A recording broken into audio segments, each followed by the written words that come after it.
బంగాళాఖాతంలో వాయుగుండం కొనసాగుతోంది. ఏపీలో 2 రోజుల పాటుగా భారీ వర్షాలు కురిసే అవకాశం ఉంది. నెల్లూరు, తిరుపతి, ప్రకాశం జిల్లాలకు ఎక్కువగా ఈ ప్రభావం పడబోతోంది. మిగిలిన చోట్లలో తేలికపాటి నుంచి కొన్ని మోస్తారు వర్షాలు పడే అవకాశం ఉంది.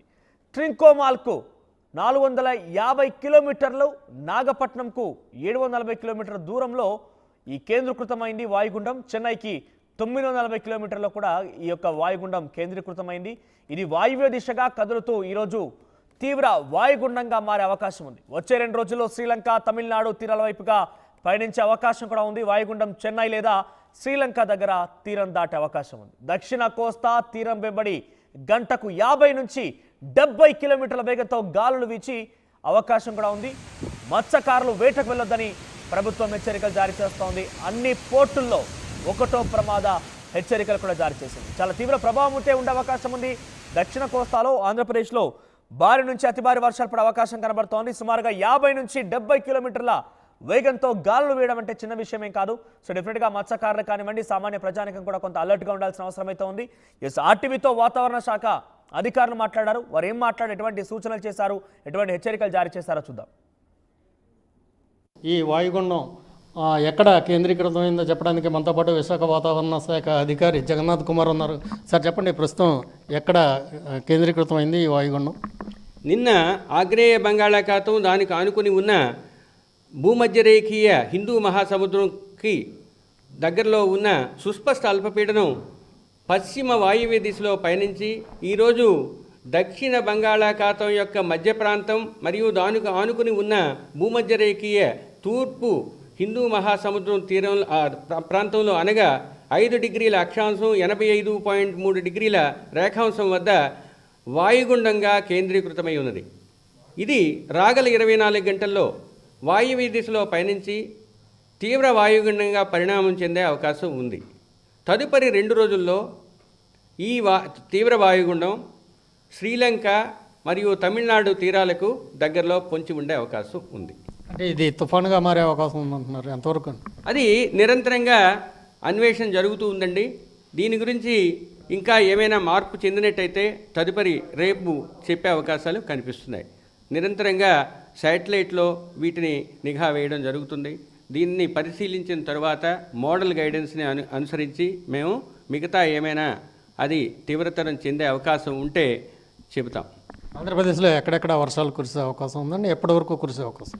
దీని ప్రభావం వలన ఆంధ్రప్రదేశ్లో, దక్షిణ కోస్తా ఆంధ్రప్రదేశ్లో మొదటి 2 రోజులు అనగా ఈరోజు రేపు ఐసోలేటెడ్ ప్లేసెస్లో అంటే 1-2 చోట్ల తేలికపాటి నుంచి మోస్తరు వర్షాలు, 2-3 అనగా 3-4 అనగా 27, 28వ తేదీలో అది కొన్ని చోట్ల, 29 నుంచి 1వ తేదీ వరకు ఎక్కువ చోట్ల తేలికపాటి నుంచి మోస్తరు వర్షాలు దక్షిణ కోస్తా ప్రాంతంలో పడే అవకాశం ఉంది.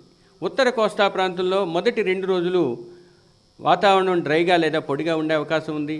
3వ రోజు ఐసోలేటెడ్గా ఉండే అవకాశం ఉంది. 4వ రోజు కొన్ని చోట్ల పడే అవకాశం ఉంది. 5, 6, 7 రోజులు అనగా 1వ తేదీ వరకు ఉత్తర కోస్తా ప్రాంతంలో ఎక్కువ చోట్ల తేలికపాటి నుంచి మోస్తరు వర్షాలు పడే అవకాశం ఉంది. అయితే దీని ప్రభావం వల్ల భారీ వర్షాలు కూడా కొన్ని చోట్ల పడే అవకాశం ఉంది. ముఖ్యంగా 26వ తేదీన నెల్లూరు, తిరుపతి జిల్లాల్లో 1-2 చోట్ల భారీ వర్షపాతం, 27, 28వ తేదీల్లో నెల్లూరు, తిరుపతితో పాటు ప్రకాశం జిల్లాలోను, 29వ తేదీన నెల్లూరు, తిరుపతి, ప్రకాశంతో పాటు ఉత్తర కోస్తా జిల్లాలైన శ్రీకాకుళం, విజయనగరం, విశాఖపట్నం, అనకాపల్లి జిల్లాల్లోని 1-2 చోట్ల భారీ వర్షపాతం నమోదయ్యే అవకాశం కనిపిస్తుంది. సరే, ఈ మత్స్యకారులకు ఎలాంటి హెచ్చరికలు జారీ చేస్తున్నారు? తీరం ఎలాంటి గాలులు వేస్తాయి? ఈ వాయుగుండం తీవ్ర వాయుగుండంగా పరిణామించే క్రమంలో గాలులు పెరిగే అవకాశం ఉంది. 26వ తేదీన దక్షిణ కోస్తా ప్రాంతంలో తీరం వెంబడి 35 నుంచి 45, గరిష్టంగా 55 కిలోమీటర్లు వేగంతో గాలులు వీచే అవకాశం ఉంది. 27, 28వ తేదీల్లో అంటే 3-4 రోజుల్లో మీకు సౌత్ కోస్టల్ ఆంధ్రప్రదేశ్లో 55 నుంచి 65, గరిష్టంగా 75 కిలోమీటర్ల వేగంతో గాలులు వీచే అవకాశం ఉంది. కానీ ఉత్తర కోస్తాలో 35, 45, 55 వరకు గరిష్టంగా గాలులు వీచే అవకాశం 28వ తేదీ వరకు ఉంది. 29వ తేదీన దక్షిణ కోస్తా ప్రాంతంలో 45 నుంచి 55, గరిష్టంగా 65 కిలోమీటర్ల వరకు గాలులు వీచే అవకాశం ఉంది. దీనికి అనుగుణంగా మత్స్యకారులకు ఆ శాఖ అధికారులకు హెచ్చరికలు పంపించడం జరిగింది. 25వ తేదీనే మత్స్యకారులు సుదూరమైన సముద్ర ప్రాంతాల్లో ఉన్నవాళ్ళు సురక్షిత ప్రాంతాలకు తరలి వెళ్ళవలసిందిగా హెచ్చరికలు జారీ చేయడం జరిగింది. 26 నుంచి 29 అనగా 30వ తేదీ వరకు కూడా ఈ మత్స్యకారులు వేటకు వెళ్ళవద్దని, ముఖ్యంగా south coastal Andhra Pradesh, west central బేలో వాళ్ళు తీసుకోవాల్సిన జాగ్రత్తలన్నీ తీసుకుంటూ వేటకు వెళ్ళకుండా ఉండవలసిందిగా హెచ్చరికలు జారీ చేయడం జరిగింది. ఆర్టీవీ యాప్ వార్తల్ని క్షణాల్లో చదివే అవకాశం ఉంటుంది. ఒక న్యూస్ పేపర్, ఒక టెలివిజన్ ఛానల్ మీ చేతుల్లో ఎప్పుడూ ఉంటాయి.